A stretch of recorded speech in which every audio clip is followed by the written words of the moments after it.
Hello everyone, in this video I will show you how to fix wireless charging not working on Realme 16 Pro. Let's start the video. First of all, if you want to fix this problem, so restart device, just click and hold side power button and restart device from here. After restart device, you will see your problem is solved, but if it not solved, click on settings app. Now in setting, scroll down and click on battery.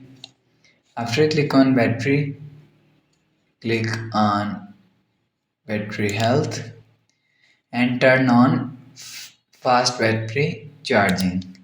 After turn on fast charging, go back to home screen. You will see your problem is solved.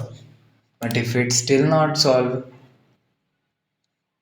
again click on settings app, scroll down to and click on system update and click on software update. After click on software update, you will